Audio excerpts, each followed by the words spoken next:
Ada satu kata-kata daripada Fudail bin Iyad. Ini seorang alim ulama wali Allah juga ni. Satu hari dia jumpa dengan seseorang, dia bertanya, berapa umur kamu? Lalu orang itu menjawab, umur saya 60 tahun. Lalu dia pun berkata, sesungguhnya kamu telah berjalan menuju Allah selama 60 tahun. Kamu semakin bertemu, makin dekat nak kembali kepada Allah. Kamu semakin dekat nak menghadapi garis akhir kehidupan kamu.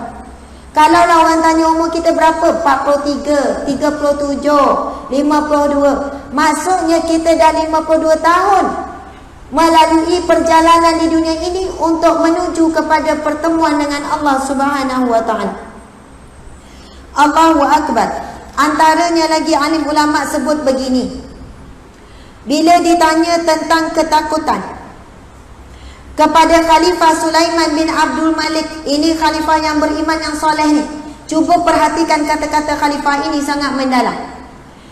Khalifah Sulaiman bin Abdul Malik ditanya kepada Abu Hazim Salamah bin Dinar.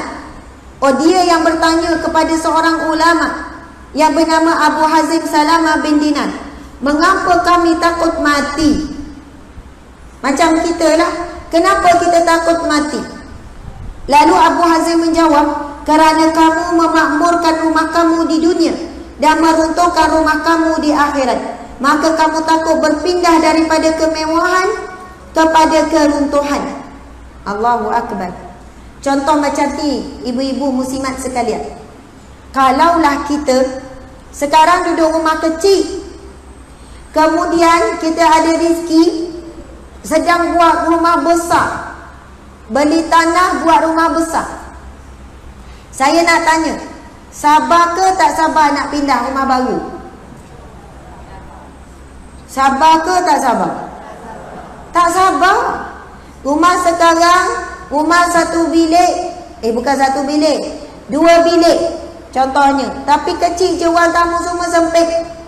Kemudian ada orang beri rezeki ke ataupun kita dapat rezeki lebih, rumah baru tu 10 bilik. Tunggu banyak kan? 10 bilik, rumah 3 tingkat, ada lift lagi, ada kolam renang, ada taman luas. Allahu Akbar. Lepas tu dah siap dah dekor-dekor sekali dengan ada air terjun. Contoh sajalah ni. Lepas tu bila tengok tu, ya Allah, dia punya lantai tu ada air sungai yang mengalir, ada ikan-ikan nampak. Ada rumah orang macam ni. Saya tanya, sabar ke tak sabar nak pindah? Tak sabar tu asyik pergi tengok. Belum siap ke? Bila developer, kontraktor cakap, minta maaf, lambat sikit sebab ada alat-alat sekian-sekian, jadi delay seminggu. Seminggu? Seminggu pun rasa lama. Tak sabar, kita orang dah kemas rumah lama dah, packing barang. Bila boleh masuk ni? Boleh kalau nak masuk, tapi ada bahagian tak siap lagi, boleh. Tak ada masalah, asal pindah dulu.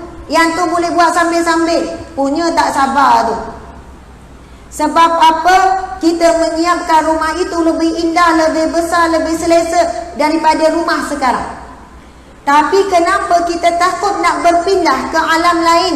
Sedangkan alam itu nak ke tak nak, takut ke tak takut, pasti berpindah juga. Sebab kita terlalu mencintai dunia. Sebab apa? Kita sangat memberi hiasan untuk hidup kita. Kita mengumpulkan banyak nikmat hidup. Kita sayang nak sedekahkan duit yang kita ada pada jalan Allah. Kita rasa kita nak guna. Sedangkan yang kita ada hari ini bukan milik kita. Ada orang kata, kita lah bukan orang lain. Ini rumah saya ni tak seberapa. Ini kereta saya ni. Ini anak-anak saya ni. Ini suami saya, jangan ambil ya. Ini telefon saya. Betul lah, tak salah cakap macam tu. Tapi setelah kita mati, baru kita tahu apa sahaja yang jadi milik kita. Sebab setelah kita mati, suami kita bukan suami kita lagi. Anak tu yelah, tapi dah terputus. Walaupun kita sayang sangat.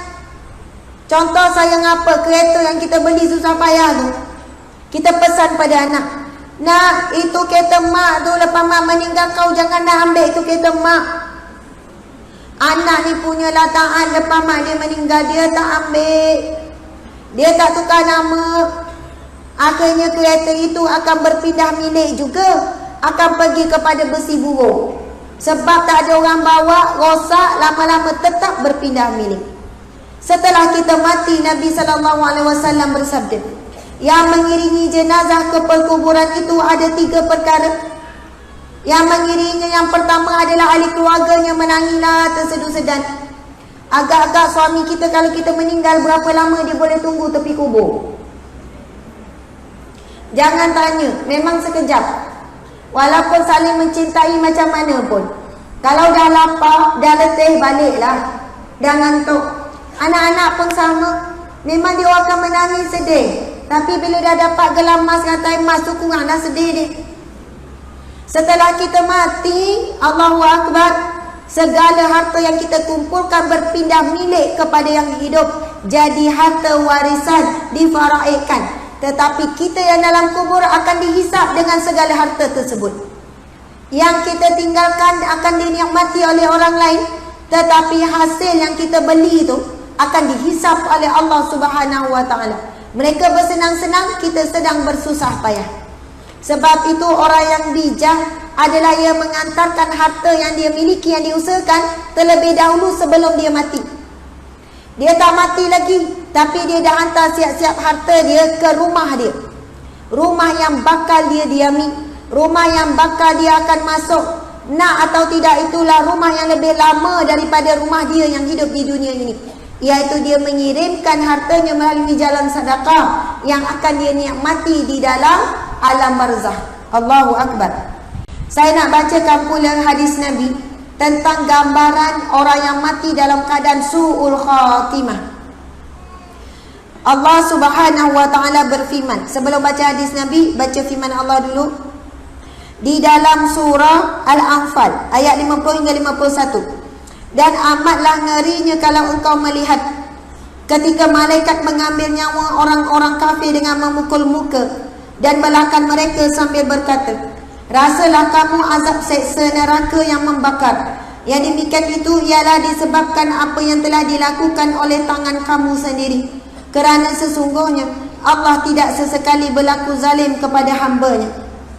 Dan antara hadis Nabi yang menceritakan keadaan orang-orang yang mati dalam su'ul khatimah antaranya, dan sesungguhnya orang kafir apabila ia dihadiri kematian, maka malaikat azab datang dengan selai kain buruk yang sangat kasar. Mereka berkata kepada rohnya, keluarlah dengan membenci dan dibenci. Maksudnya memang dia orang ketakutan, dia orang tak nak keluar. Benci kematian sebab dia rasa sakit dan sangat takut ketika itu. Saya pernah baca ya, antara cara orang non-Muslim, saya tak sebutlah mana-mana bangsa ke daripada mana-mana tempat di dunia ini, saya pernah baca hakikat mereka bila ada orang nak mati tengah nazak. Kita kalau ada orang sedang nazak, kita buat apa? Kita baca Yasin. Lagi kita ucap, mengajarkan kalimah paling utama ketika itu, la ilaha illallah.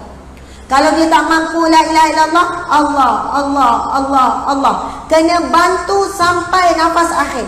Sebab dia sedang berlawan dan bertarung dengan apa yang diperlihatkan di depan matanya. Akan datang iblis berupa seorang ulama yang dia kenal. Siapa-siapa yang dia kenal, Tok Guru mana-mana. Lalu iblis pun berkata dengan rupa ulama tersebut, kalau engkau tak nak sakit, kau sakitkan dia. Kalau kau tak nak sakit, kau tunduk, engkau angguk saja. Menunjukkan seumpama dia sembah syaitan dan iblis. Kalaulah kita sebut juga Allah, Allah, dia tetap Allah, Allah, Allah, dia bertahan. Lalu dia datang pula dalam rupa bentuk ibu yang telah lama meninggal. Nak, kamu sakit ke nak? Sakit mak. Kalau kamu sakit, mak boleh tolong, tapi kau kena tundukkan sikit kepala tu. Tundukkan nanti mak tolong. Allah, Allah, Allah, la ilaha illallah. Tiada ilah yang disembah melainkan Allah. Tiada tempat bergantung melainkan Allah. Tiada tempat meminta pertolongan melainkan Allah. La ilaha illallah. Datang dalam rupa isteri, dalam rupa anak, macam-macam. pertanggungan yang paling hebat manusia seumur hidupnya adalah saat roh nak berpisah daripada jasad. Sebab syaitan akan berusaha sedaya upaya ketika ini supaya orang ini kalau hidupnya dulu soleh, banyak sedekah, banyak ibadah, biarlah akhirnya dia menyembah jin, syaitan dan iblis. Jadi sebab itu kita kena membantunya. Saya pernah baca dan kisah benar bagaimana mereka yang non-Muslim bila menghadapi kenazakan, sedang nazak ahli keluarga ke siapa, dia akan biarkan di dalam bilik seorang diri. Kalau nampak dah teruk keadaan, dia dah mencakar, dia apa semua, dibiarkan seorang diri di dalam bilik. Sebab ahli keluarga tak sanggup tengok dahsyatnya keadaan mereka bila saat roh nak ditarik. Lalu setelah bunyi diam, tak bunyi apa, mereka akan buka pintu dan dilihat dinding-dinding penuh dengan cakar-cakar. Sebab ketika berhadapan dengan nazak tu, dia kesakitan, dia mengelupur sampai berbekas pada dinding-dinding, cakar-cakar. Begitu begini dibiarkan sehinggalah dia selesai. Allahu Akbar, na'udzubillahi min zalik. Sebab itu pakar bius sekalipun tak boleh pesan pada orang nanti bila nak sakaratul maut, saya tolong bius dos paling kuat sekali supaya tak rasa sakit sakaratul maut. Kan kalau dah dibius, belah macam mana, hilang sakit kan. Tapi sakit sakaratul maut, bahkan para alim ulama kata tidak ada siapa pun yang terlepas daripada sakitnya sakaratul maut. Walaupun Nabi Muhammad SAW tetap merasai kesakitan. Dan orang mukmin, orang soleh, orang mana-mana pun, walaupun tak pangkat dia setinggi mana iman dia, tetap akan melalui kesakitan apabila roh nak terpisah daripada jasad.